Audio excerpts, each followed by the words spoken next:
Wait a minute. Have you heard the weird tales of the Whistler?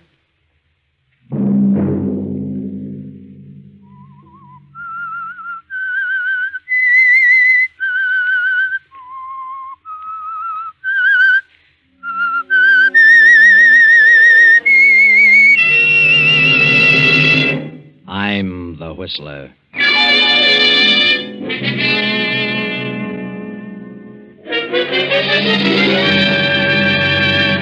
Sunday night, and again CBS presents The Whistler.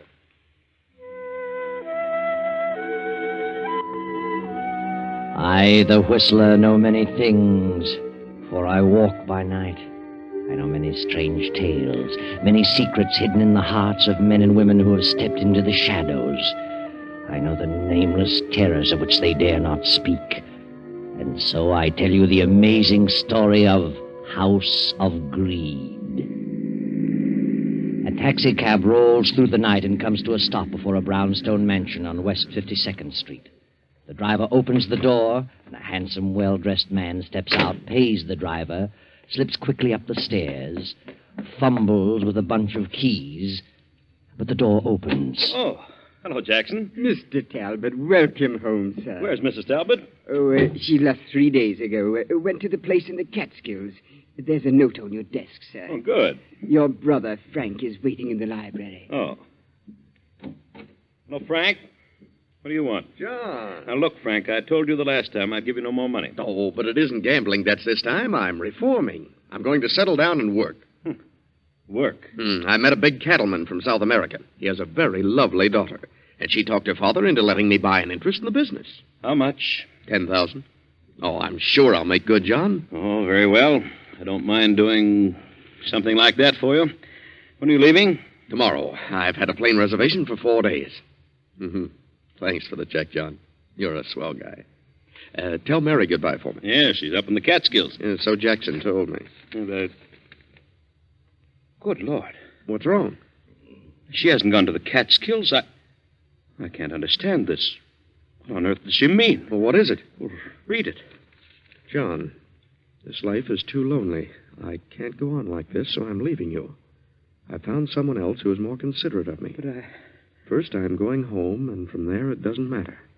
I'm sorry, but things just didn't work out for us. Mary. Someone who's more considerate of her. Why, I've given Mary everything her heart desired. She must be out of her mind. Of course, you have been gone a lot, and women get crazy ideas. It's knocked the pins right out from under me. Yes, I can see that. You'd better take it easy for a while. Yes, I feel, I don't know, kind of sick.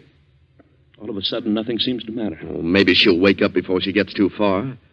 Perhaps I'd better cancel my trip for a few weeks until you get straightened out. No, never mind. I'll pull myself together. I wouldn't have you sidetrack your plans for the world. I think you better go now, Frank. I'd rather be alone. All right. But don't do anything foolish. What do you mean?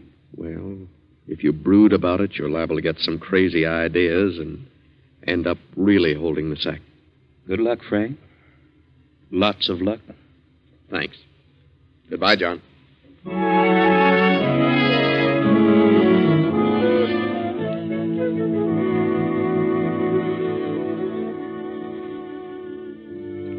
John sits for the remainder of the night staring over the top of his desk. The next morning, he closes the house and starts on Mary's trail, which takes him to London, Paris, Berlin, all over Europe, but to no avail. Finally, he drops his active interest in his business and goes to live in his country estate. Then one day, 14 years later, he finds himself on a honeymoon. He has married a widow named Helga. Well, John, dear, we got away without too much trouble. Well, it does seem a bit silly, rice and honeymoons at our age. Our age? Well, you sound as though we're a couple of old grannies. I'm 36 and you're 45, and I certainly don't feel old. Why, of course you're not, Helga. Oh, dear. John, now that the wedding's over, there's something I haven't told you. Oh, now I haven't said anything because I was afraid it might make a difference. I know what it is. You have a son. How did you know? I wondered when you were going to mention it. Oh, well, he finishes school this year. It's been quite a struggle putting him through college. but he's very bright. Paul has studied hard and managed to cram 2 years into one. Could he spend the summer with us? Why, of course. Oh, John, you're a darling. I should be able to find a place for him in the business. Oh, ask him to come down to our place in the country. Oh, thanks, John. You're wonderful.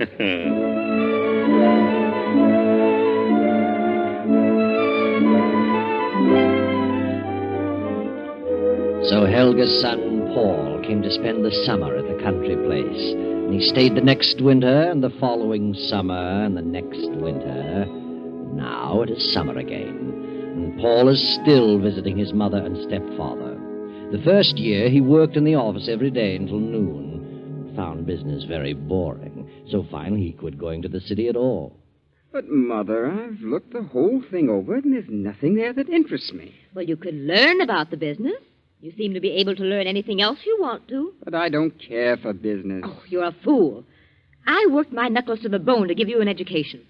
I married John Talbot to give you a chance to do something. John has no children. It's a huge business. And one day you could control the whole thing. I'm disappointed in you, Paul. You're letting me down. Well, it seems to run very well without too much attention from him.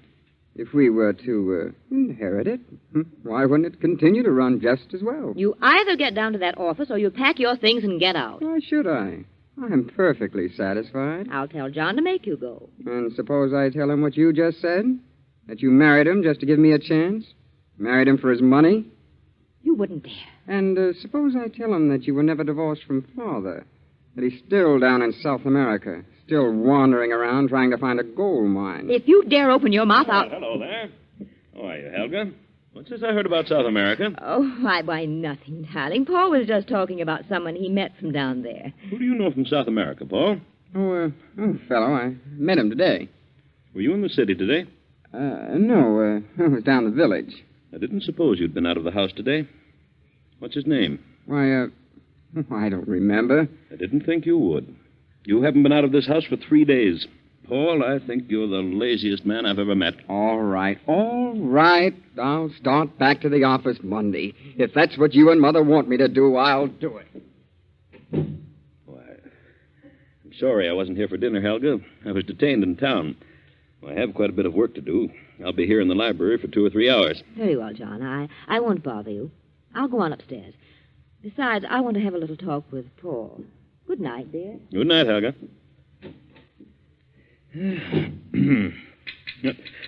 What on earth? Who's out there? Why? What do you want out there? May I come in? I want to talk with you. Well, why do you come to the library windows? Why didn't you ring the bell? I didn't want to cause a disturbance.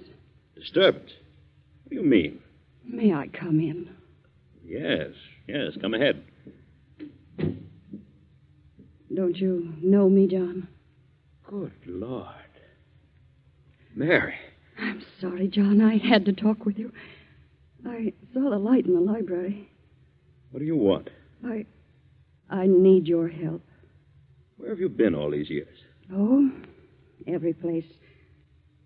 Are you still filled with resentment? It's been too long ago. At first I was. I followed you all over Europe, but never quite caught up with you. Now I'm glad I didn't. There's no telling what I might have done. I'm sorry, John. I was a fool, and I know that now. May I sit down? Why, of course. Have you a cold? Yes, I can't seem to shake it. I've had it for weeks. See, I hate to mention it, but you look a bit shabby, Mary. Aren't you doing well? Oh, well, yes. Yes, I'm doing all right. Are you? You've married again. Yes. And your wife is here? Yes. Then I'll be as brief as possible. I wouldn't want her to know that I was here. You want me to help your husband? No, not that. I have no husband. What about the man you said was more considerate of you? He left me 4 years after the baby was born. Baby? You have a child? Yes, John. She's 17 now. And where's the man? I don't know, and I don't care. Oh, John, I made the biggest mistake of my life. I should have known better. But he practically carried me off my feet. And I learned later, to my sorrow, that he was not worth shooting. Where's your daughter? She's in a school in Vermont. I've worked hard to give her an education. I've done everything I could do to give her a chance. I've not seen her very often. But now, well, I'm sort of cracking up. I've been ill a lot, and I seem to have trouble getting a job. Job? What kind of a job? Why, any kind of a job. What have you been working at, Mary? Oh, John, I've made such a miserable mess of it. I was never able to face things. I always took the line of least resistance. What a shame. And now I've come to the end of my rope. Joan has finished school. She's a lovely girl, John. I can't let her know. I can't take her with me. Why not? She deserves so much more. She deserves a chance in life. I want you to do something for her. Why should I? Because she's your daughter, John. Yeah. My daughter? Yes, yours and mine. She was born 7 months after I left. Here's the birth certificate. Please, John, do something for her. She shouldn't be made to suffer for my mistake. She's innocent. Well, does she know I'm her father? No. And she doesn't remember the other men. Here, I'll give you her address. Fernwood College. And I'll write a letter to her explaining all about you. Well, Oh, John, you could do so much for her. She's a young lady now. And so lovely. Please see her. I know you'll fall in love with her. All right, Mary. I'll see her. I'll have her come down here. Oh, John, I'm so sorry. So sorry for everything I've done. Please forgive me. I've forgotten everything, Mary. Oh, wait a moment. Take this check and do something about that cough. No, thanks, John. I won't need it. You'd better take it. Thanks. I'll be all right in a few days. The cough will be gone. Good night, John. Good night, Mary.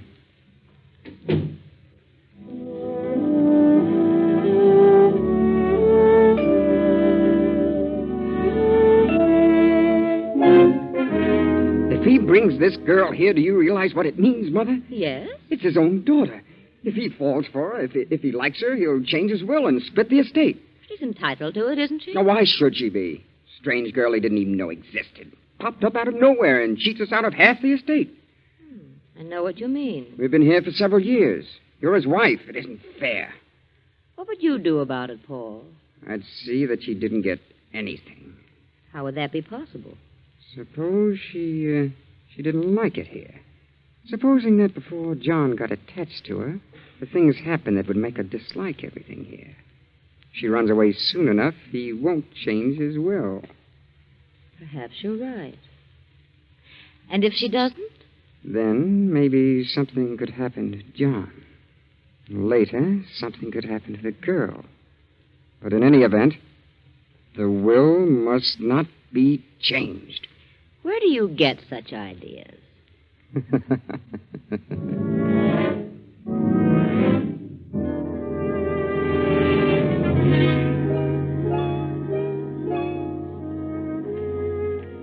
That, Joan dear, is the story of your mother. I trailed them all over Europe, but never quite caught up with them. You mean you planned to kill them? Kill them? I was filled with revenge, but I finally gave up the chase and returned here to wait. I knew that sooner or later she'd show up. But it's been so long ago. Surely you've lost the desire for revenge by this time. Time heals many wounds, my dear. If you had caught up with them and satisfied your revenge, what good would it have done? Quite right, my dear, quite right. Tell me, have you no recollection of this man? You can recall nothing about him? Absolutely nothing. Remember, I was only 4 when he went away. And you do believe that I'm your father? What else am I to believe? Mother proved that with the birth certificate.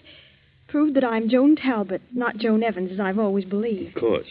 And would you like to remain here? Why, yes, I think I would, Well, but there seems to be a doubt. Why do you hesitate? I don't know. From all the evidence, I belong here. I have a legal right, but... Well, I can't seem to find words to express it. Express what? From the moment I stepped in the door of this house, I've had a strange feeling. A cold, chilly sensation of fear. Well, is it something you feel about me? Yes. You're afraid of me. No, I don't think so. Is it Helga? Well... Is it Paul? Oh, please, please don't ask me anymore. I don't know what it is. Well, what has Paul said to you? Nothing. No one said anything. It's just a premonition of evil. There's something wrong. Something horribly wrong in this house. Oh, you're imagining things, Joan. It's all in your mind. It will pass as suddenly as it came. You're young, Joan, impressionable, and you've suddenly found your life turned upside down. A new environment to which you've never become accustomed, but you'll get used to it. You're my daughter. I want you to have what you deserve, what is rightfully yours. I understand. And I'll try to overcome this feeling. Yeah, that's better. You're a lovely girl, Joan. An intelligent girl. I know I'm going to be very proud of you. Thank you. I think I'll go to bed now. Well, it is rather late. Good night, dear. See you in the morning. Hello. Paul, what are you doing here on the stairs in the dark? I wanted to tell you something. What? You're very, very beautiful. Your eyes, your hair, just like gold. Gold moonbeams. And soft. Paul! And your throat. Your throat is slender and soft. Like... Take your hands off my neck. Paul! I don't know many girls. Girls don't like me. Let me by. You don't like me either, do you? Well, I know. I can tell. Elsie didn't like me either. She was afraid of me. Who's Elsie? She was a girl in the village. She worked here in the summertime. No one knows what became of her. What? I don't remember what happened to her. But her throat was slender and white, like yours. Let me by!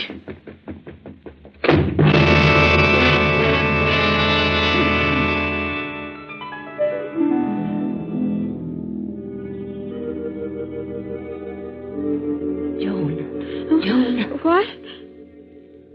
Who's here? Who's in this room? Don't turn on the light. Helga. What do you want? I must talk to you. What about? You're not safe here. No one is safe in this house. You must leave at once. What do you mean? What's wrong? The house is wrong. It's filled with evil and hate. I know. Why do you stay? I can't leave. It's too late. But you must go at once. Do you mean that Paul? That's part of it. And what else? John. John? What about him? I can't tell you. But you must believe me. What about my father? He doesn't believe he is your father. And he's planning to get revenge on your mother through you. I don't believe you. I won't. Get away while you have a chance. No. I won't run from it. I'll face it, whatever it is. Very well. Good night, Joan.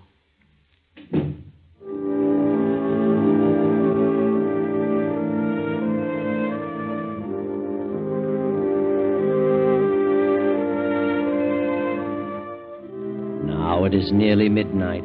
John still works at his desk in the library. But outside, a man steps softly through the trees upon the terrace, quietly opens the library doors, and steps in. Hello, John. Frank. Good Lord. Yes, Brother Frank. Well, why don't you say something? Come in, get out, or something. Why, come in, Frank. You fairly knocked me off my feet. I didn't know whether you were alive or dead. It's been a long time, John. Why haven't you written me?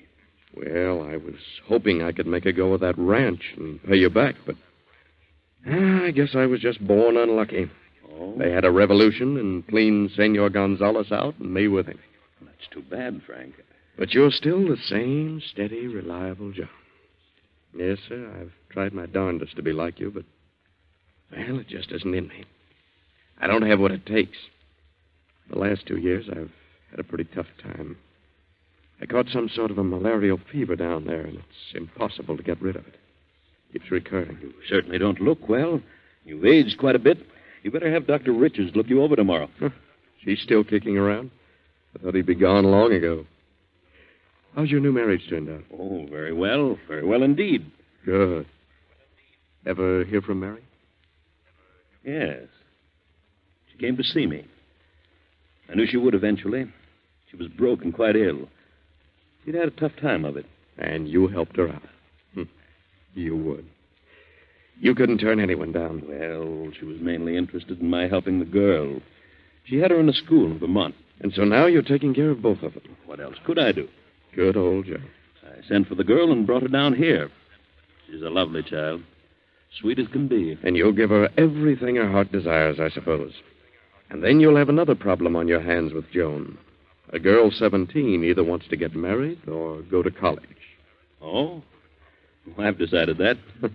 Really? I'd like to send her to Wellesley. Good. Isn't every man who can have... Just a minute, Frank. I'll be right back. Well, what are you doing out here in the hall this time of night for? Oh, well, Mother sent me down to see why you hadn't come up to your room. Oh. Well, tell her I'll be up in a few minutes. Yes, I'll tell her. My stepson, Paul. His mother thought I was staying up unusually late. Oh, well, I'll run along. Good heavens, it's after 12. When's the last train back to the city? 12 o'clock. You've missed it. Well, when's the next one? 5 a.m. Oh. Well, I suppose I'll have to wait for that. Can you put me up? Yes, of course, Frank. Oh, thanks. Well, wait a moment, Frank. I probably won't be up when you leave, so I'll give you this now. Oh, now, John, I didn't come here for that. Well, that is, not exactly. No, you never have.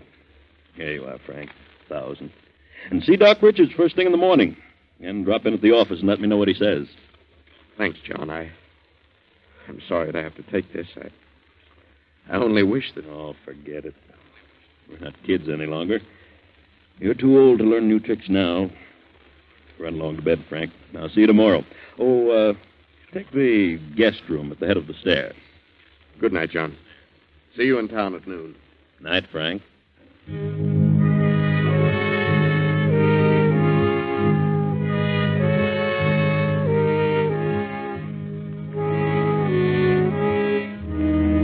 The clock strikes 3 as 2 figures slip down the darkened hall and quietly enter John's bedroom. Then a few minutes later, the same 2 figures make their way in the moonlight through the trees to the back of the estate, carrying a long, gruesome bundle wrapped in a sheet.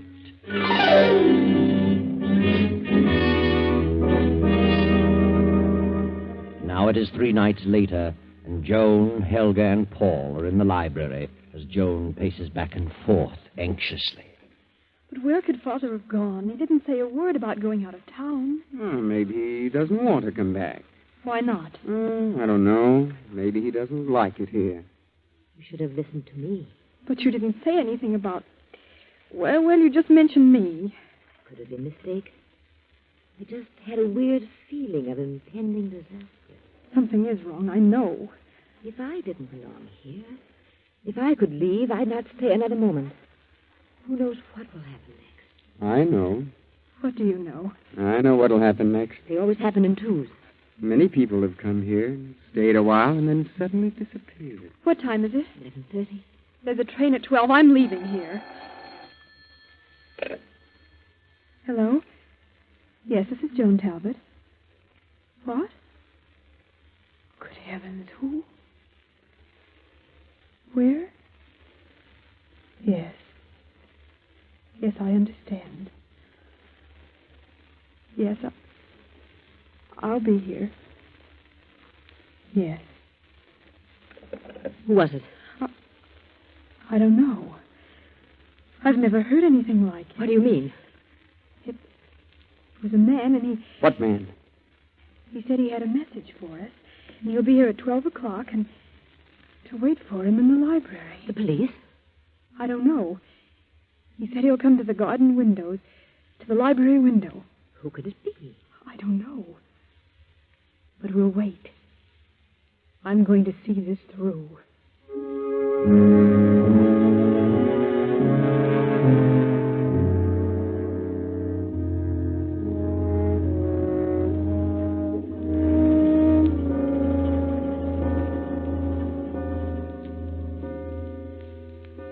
Here he comes. Through the garden. Who is it, Mother? I don't know. The lights.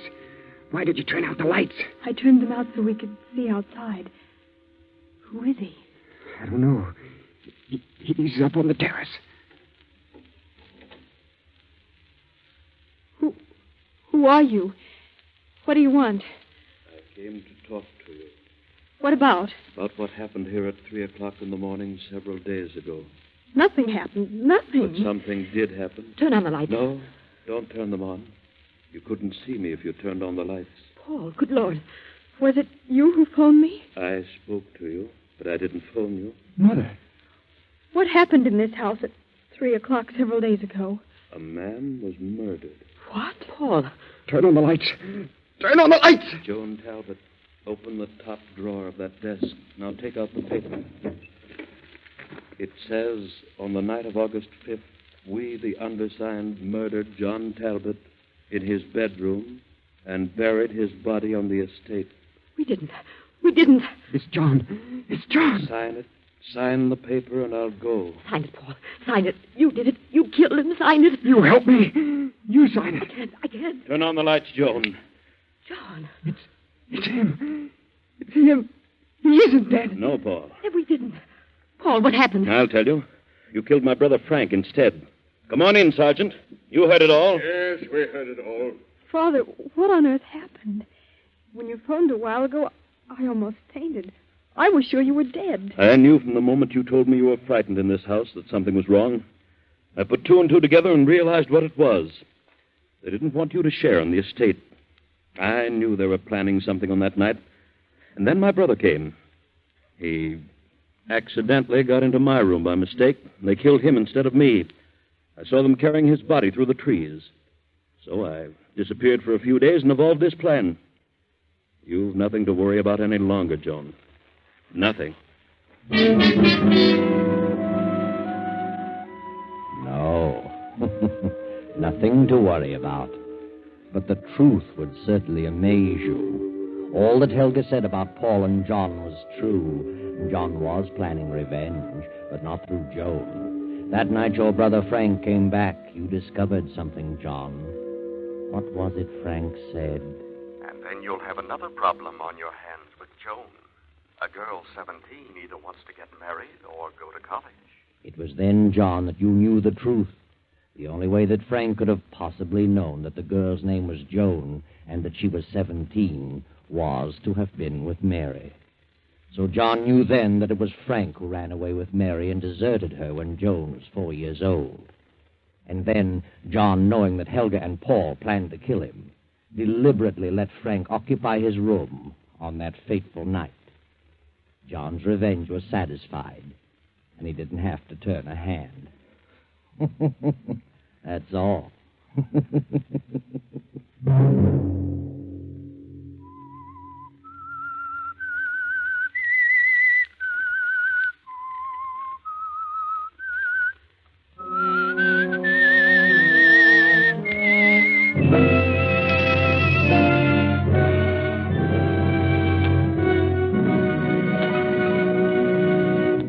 CBS has presented The Whistler.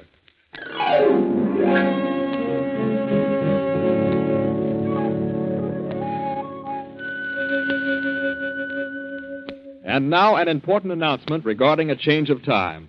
Beginning 1 week from tomorrow night, on Sunday, September 13th, The Whistler will come to you at 9:15 p.m. Remember, Sunday, September 13th, at 9:15 p.m.